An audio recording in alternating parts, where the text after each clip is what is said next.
Immortality. O-M-G.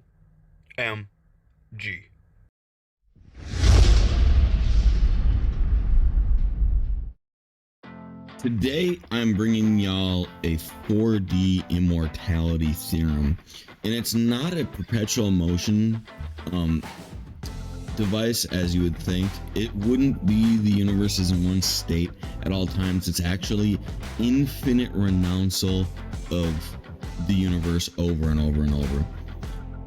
One of the biggest things in my life is self-defense, and the Book of Ashanti is literally the only book that I own right now. I think in my entire life and online, like, I don't own anything.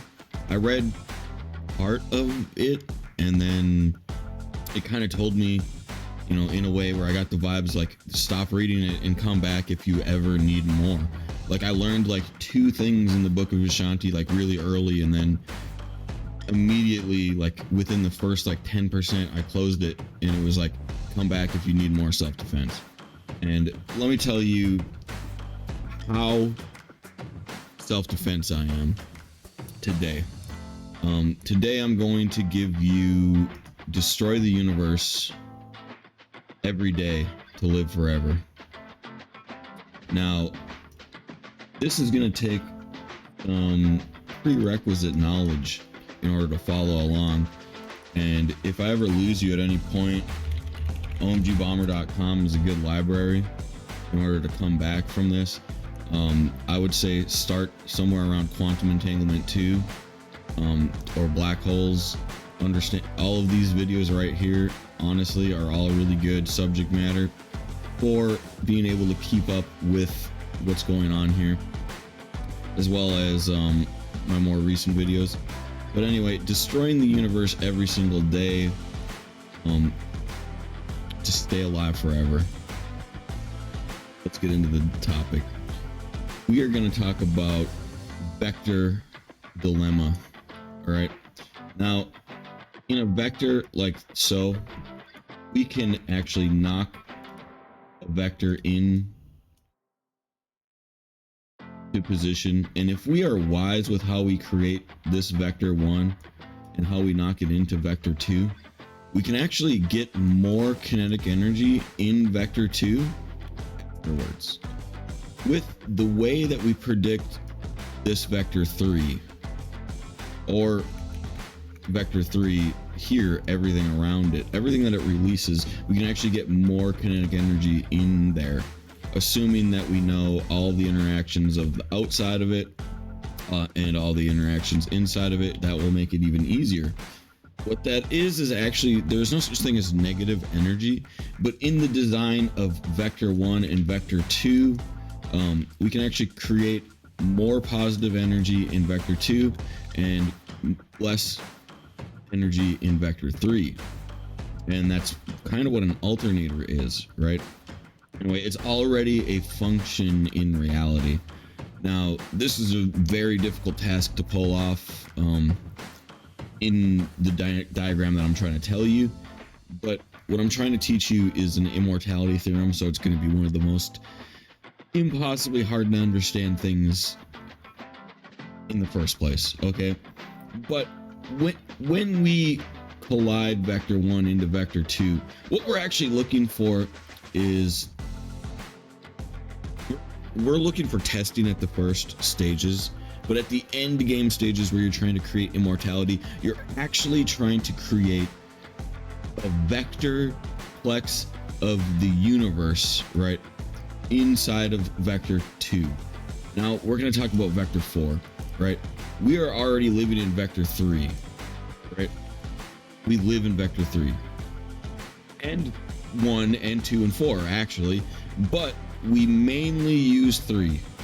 Vector 1, vector 2, and vector 4 have 0 influence on our daily lives, okay? And vector 3 is assumedly like infinitely large, right? And if you zoom way out, like we'll call this gray space, you know, vector gray space, we theoretically don't live there anymore, right? That's an off limits area where dead beings would live. Like, you would be terminally expanded, you would die in the gray area. All right, now if we zoom in to vector 2 and vector 4 more after the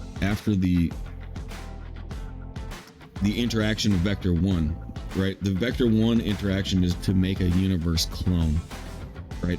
We're making a micro universe clone. We're assuming vector dilemma works with mass. So let's say that this is your smallest fundamental, vector 4 is your smallest fundamental root matter, right? It's the smallest thing you can possibly get, right?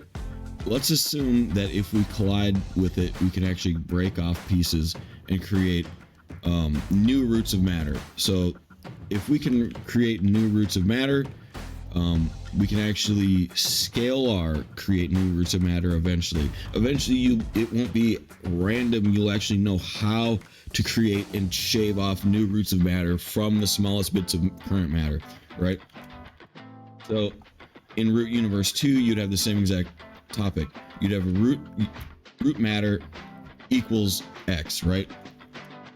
In your vector. Then you'd have stationed off areas where no conscious being is allowed to stimulate it, and you might put it over here, or you put it over here, whatever, right?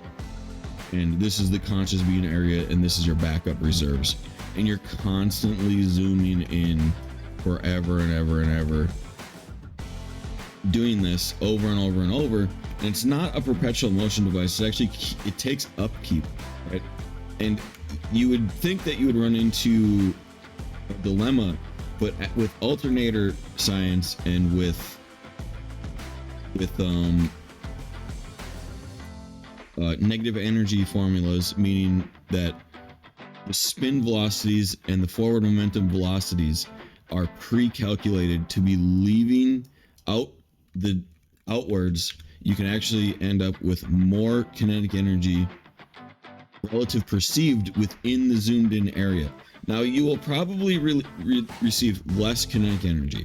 At the end of the day, you're going to receive less energy, right? You're going to receive less momentum because you're going down in size, right? But if you live inside of vector 4, your kinetic energy can actually go up. And this is very abundant in video game science already. See this? The kinetic energy in this zone here seems inside of the game seems extremely high, right? There's all kinds of things going on, right? But the kinetic energy requirements in order to make this zone are way lower than it seems in the zone. So there's already a law of reality that you can make seemingly higher kinetic energy, right, with less kinetic energy. So this is not only a fundamental physics law, it is also a decryption key law. As long as you can break roots of matter to lower matter, that is the one prerequisite, and then a lot of wisdom and like practice in science.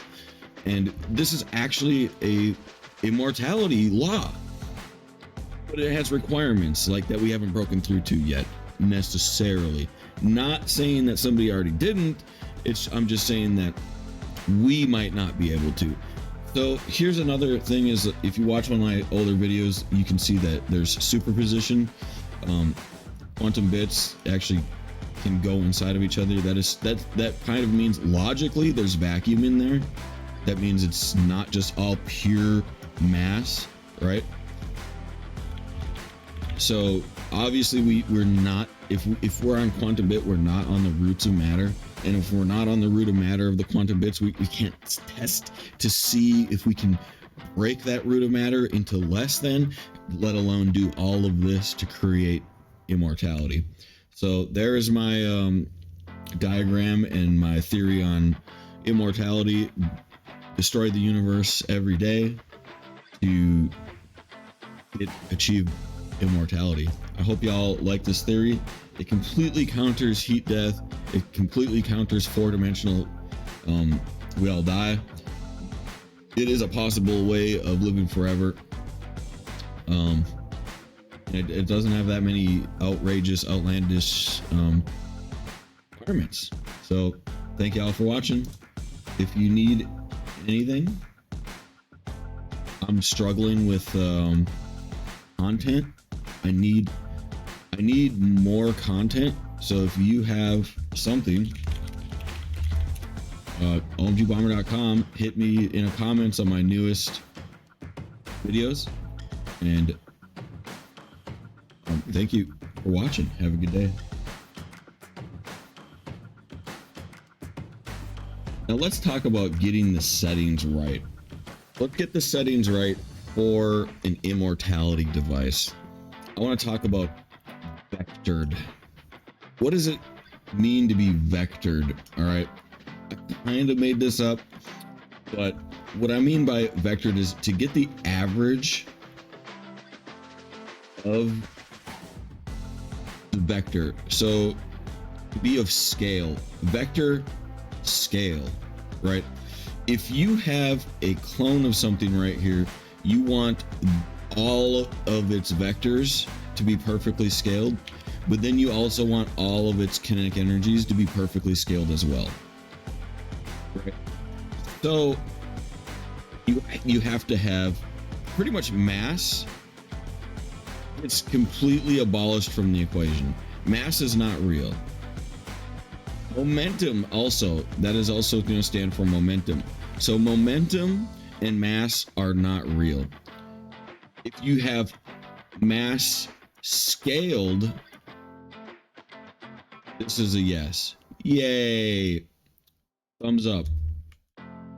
We like mass and momentum scaled. Scaled mass and momentum in the formula is really good. All right. Then we also have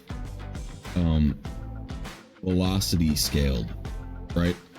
Because velocity is not going to be possible to be measured.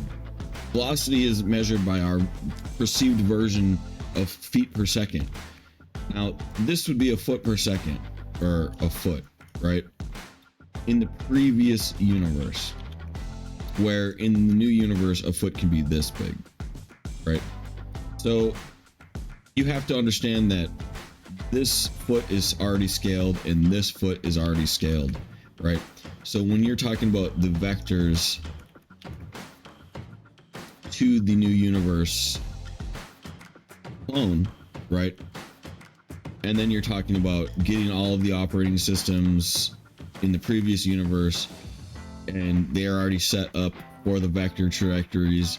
They get the update, they shoot in, and bam, you have all of your universe recloned. That is the idea here.